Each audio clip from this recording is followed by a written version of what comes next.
اور وہ جھیل کے پار گراسینیوں کے علاقے میں پہنچے، اور جب وہ کشتی سے اترا تو فی الفور ایک آدمی جس میں ناپاک روح تھی قبروں سے نکل کر اس سے ملا۔ وہ قبروں میں رہا کرتا تھا، اور اب کوئی اسے زنجیروں سے بھی نہ باندھ سکتا تھا، کیونکہ وہ بار بار بیڑیوں اور زنجیروں سے باندھا گیا تھا۔ لیکن اس نے زنجیروں کو توڑا اور بیڑیوں کو ٹکڑے ٹکڑے کیا تھا، اور کوئی اسے قابو میں نہ لا سکتا تھا۔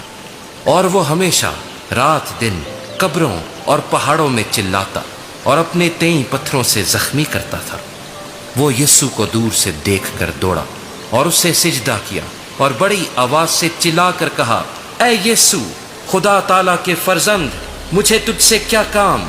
تجھے خدا کی قسم دیتا ہوں، مجھے عذاب میں نہ ڈال۔ کیونکہ اس نے اس سے کہا تھا، اے ناپاک روح، اس آدمی میں سے نکلا۔ پھر اس نے اس سے پوچھا، تیرا نام کیا ہے؟ اس نے اس سے کہا، میرا نام لشکر ہے، کیونکہ ہم بہت ہیں۔ پھر اس نے اس کی بہت منت کی کہ ہمیں اس علاقے سے باہر نہ بھیج۔ اور وہاں پہاڑوں پر سوروں کا ایک بڑا غول چل رہا تھا۔ پس انہوں نے اس کی منت کر کے کہا کہ ہم کو ان سوروں میں بھیج دیں تاکہ ہم ان میں داخل ہوں۔ پس اس نے ان کو اجازت دی، اور ناپاک روحیں نکل کر سوروں میں داخل ہو گئیں، اور وہ غول جو کوئی 2000 کا تھا کڑاڑے پر سے جھپٹ کر جھیل میں جا پڑا اور جھیل میں ڈوب مرا۔ اور ان کے چرانے والوں نے بھاگ کر شہر اور دیہات میں خبر پہنچائی۔ پس لوگ یہ ماجرا دیکھنے کو نکل کر یسوع کے پاس آئے، اور جس میں بدروہیں یعنی بدروہوں کا لشکر تھا اس کو بیٹھے اور کپڑے پہنے اور ہوش میں دیکھ کر ڈر گئے۔ اور دیکھنے والوں نے اس کا حال جس میں بدروہیں تھیں اور سوروں کا ماجرا ان سے بیان کیا۔ وہ اس کی منت کرنے لگے کہ ہماری سرحد سے چلا جا۔ اور جب وہ کشتی میں داخل ہونے لگا تو جس میں بدروہیں تھیں اس نے اس کی منت کی کہ میں تیرے ساتھ رہوں، لیکن اس نے اسے اجازت نہ دی، بلکہ اس سے کہا کہ اپنے لوگوں کے پاس اپنے گھر جا اور ان کو خبر دے کہ خداوند نے تیرے لیے کیسے بڑے کام کیے اور تجھ پر رحم کیا۔ وہ گیا اور دکپولس میں اس بات کا چرچا کرنے لگا کہ یسوع نے اس کے لیے کیسے بڑے کام کیے، اور سب لوگ تعجب کرتے تھے۔ جب یسوع پھر کشتی میں پار گیا تو بڑی بھیڑ اس کے پاس جمع ہوئی، اور وہ جھیل کے کنارے تھا۔ اور عبادت خانے کے سرداروں میں سے ایک شخص یائر نام آیا اور اسے دیکھ کر اس کے قدموں پر گرا، اور یہ کہہ کر اس کی بہت منت کی کہ میری چھوٹی بیٹی مرنے کو ہے، تو آ کر اپنے ہاتھ اس پر رکھ تاکہ وہ اچھی ہو جائے اور زندہ رہے۔ پس وہ اس کے ساتھ چلا، اور بہت سے لوگ اس کے پیچھے ہو لیے اور اس پر گرے پڑتے تھے۔ پھر ایک عورت جس کے 12 برس سے خون جاری تھا اور کئی طبیبوں سے بڑی تکلیف اٹھا چکی تھی، اور اپنا سب مال خرچ کر کے بھی اسے کچھ فائدہ نہ ہوا تھا، بلکہ زیادہ بیمار ہو گئی تھی، یسوع کا حال سن کر بھیڑ میں اس کے پیچھے سے آئی اور اس کی پوشاک کو چھوا، کیونکہ وہ کہتی تھی کہ اگر میں صرف اس کی پوشاک ہی چھو لوں گی تو اچھی ہو جاؤں گی۔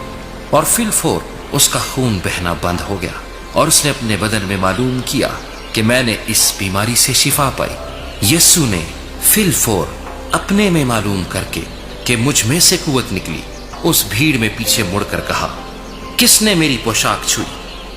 اس کے شاگردوں نے اس سے کہا، تو دیکھتا ہے کہ بھیڑ تجھ پر گری پڑتی ہے، پھر تو کہتا ہے مجھے کس نے چھوا؟ اس نے چاروں طرف نگاہ کی تاکہ جس نے یہ کام کیا تھا اسے دیکھے۔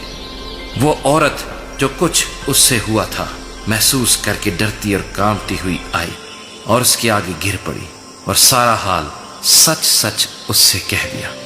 اس نے اس سے کہا، بیٹی، تیرے ایمان سے تجھے شفا ملی، سلامت جا اور اپنی اس بیماری سے بچی رہ۔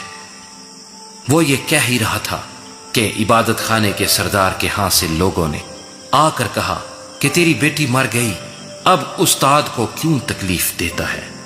جو بات وہ کہہ رہے تھے اس پر یسوع نے توجہ نہ کر کے عبادت خانے کے سردار سے کہا، خوف نہ کر، فقط اعتقاد رکھ۔ پھر اس نے پترس اور یعقوب اور یعقوب کے بھائی یوحنا کے سوا اور کسی کو اپنے ساتھ چلنے کی اجازت نہ دی۔ اور وہ عبادت خانے کے سردار کے گھر میں آئے، اور اس نے دیکھا کہ ہلڑ ہو رہا ہے اور لوگ بہت رو پیٹ رہے ہیں، اور اندر جا کر ان سے کہا، تم کیوں غل مچاتے ہو اور روتے ہو؟ لڑکی مر نہیں گئی بلکہ سوتی ہے۔ وہ اس پر ہنسنے لگے، لیکن وہ سب کو نکال کر لڑکی کے ماں باپ کو اور اپنے ساتھیوں کو لے کر جہاں لڑکی پڑی تھی اندر گیا، اور لڑکی کا ہاتھ پکڑ کر اس سے کہا، تلیتا کومی، جس کا ترجمہ ہے، اے لڑکی میں تجھ سے کہتا ہوں اٹھ۔ وہ لڑکی فی الفور اٹھ کر چلنے پھرنے لگی، کیونکہ وہ 12 برس کی تھی۔ اس پر لوگ بہت ہی حیران ہوئے۔ پھر اس نے ان کو تاکید سے حکم دیا کہ یہ کوئی نہ جانے، اور فرمایا کہ لڑکی کو کچھ کھانے کو دیا جائے۔